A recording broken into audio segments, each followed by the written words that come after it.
Halo guys, ketemu lagi di channel saya CTC Official 27. Jangan lupa di like dan subscribe, komen di bawah ini agar mendapat video notifikasi terbaru dari saya. Share dan like setiap video kami yang berisi tentang kegiatan pelatihan alat berat dan vlog hiburan. Oke, terima kasih dari saya Sefuli di channel saya CTC Official 27. Salam kompeten, salam SDM daerah yang maju dan handal.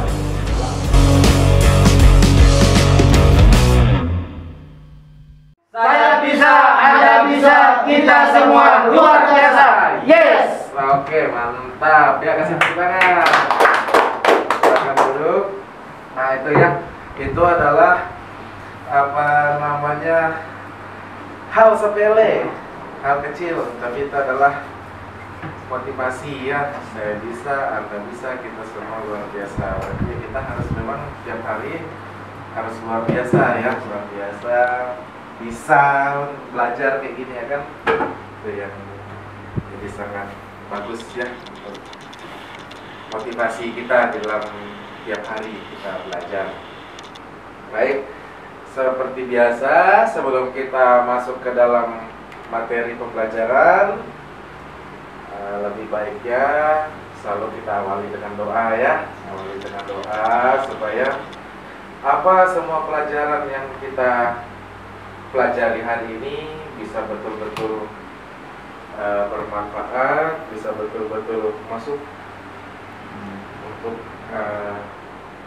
apa namanya, untuk di pelatihan kita ini ya. Jadi baik, sebelum kita mulai aktivitas kita hari ini, marilah kita berdoa menurut agama dan kepercayaan kita masing-masing. Oke, berdoa dimulai.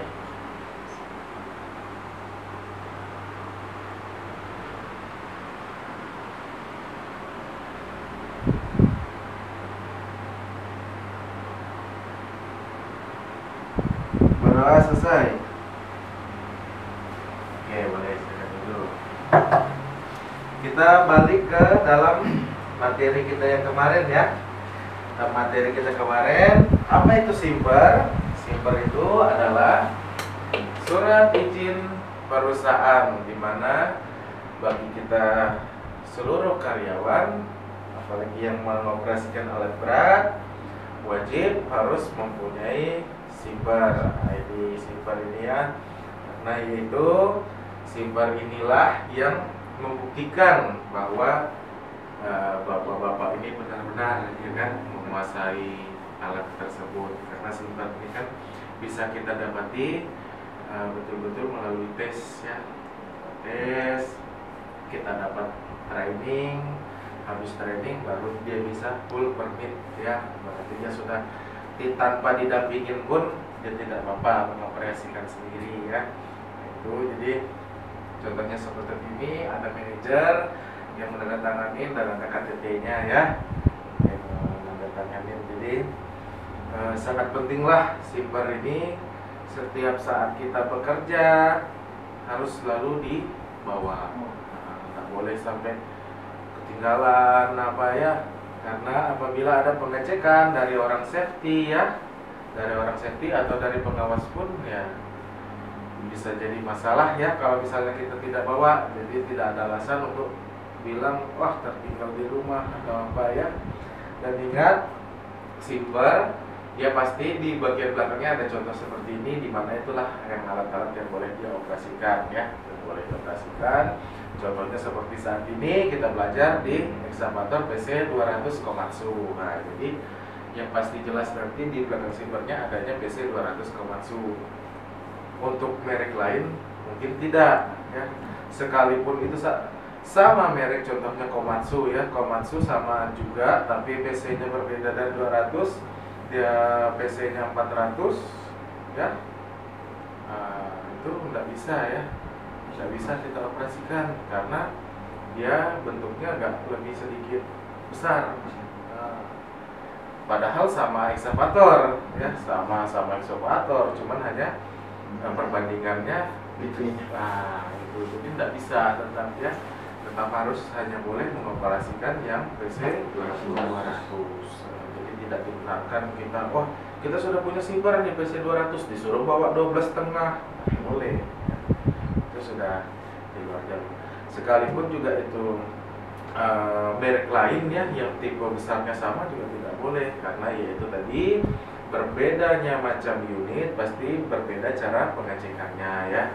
Mungkin yang radiatornya ada di sebelah kiri, radiatornya ada di sebelah mana gitu ya. Jadi dia berbeda-beda. Pengecekan oli hidroliknya di mana, nanti yang lainnya ini di mana gitu ya. Jadi beda-beda. Jadi tetap harus mengikuti prosedurnya dari simper ya, adanya PC 200 ya sudah pakai yang PC 200 saja ya. Jadi kalau misalnya pengawasnya suruh coba ada simper apa PC 200 saja Pak, disuruh bawa yang 12,5, jangan coba-coba ya, karena kalau nanti ketanggapan dengan orang safety bisa warning, nah, bisa di warning ya. Ada pengecualian kalau dari pengawas produksinya sendiri. Itu kan ada pengawas produksi, ada pengawas batubara. Ini misalkan dari pengawas produksi sendiri, dia merekomendasikan kita dari 200 yang ada di internet kita tadi itu atau simper itu, kita bisa naik ke 400. Itu pengecualian itu ya. Tetapi itu tetap kita minta oret-oret dari pengawas tersebut. Artinya ketika ada teguran dari pihak safety, kita aman ya. Aman dalam arti ada yang bertanggung jawab seperti itu. Itu pengecualiannya ya. Tetapi sepanjang kalau pengawas cuma menyuruh saja tanpa ada oret-oret keterangan rekomendasi dari pengawas, jangan mencoba-coba ya. Ini pengalaman, karena kadang-kadang nantinya di lapangan itu kadang-kadang tidak sesuai. Yang seharusnya operator PC 400 ini tadi ada, dia punya pegangan, ternyata dia mungkin berhalangan, tidak bisa turun mungkin karena keluarga sakit, tetapi tidak ada mancal, sedangkan barang itu harus bergerak. Suka tidak suka, barang kalian itu tadi, unit yang kalian mancal tadi itu di-standby-kan. Bapak-bapaknya bisa naik ke 400. Karena itu tidak boleh barang itu parkir, harus, tetapi tetap harus minta tanda tangan, keterangan, rekomendasi dari pengawas. Seperti itu ya, kira-kira seperti itu bayangannya. Oke, lanjut. Ya, jadi itu macam-macam ya perusahaan ya, macam-macam perusahaan, macam-macam kebijakan ya, mungkin Ya,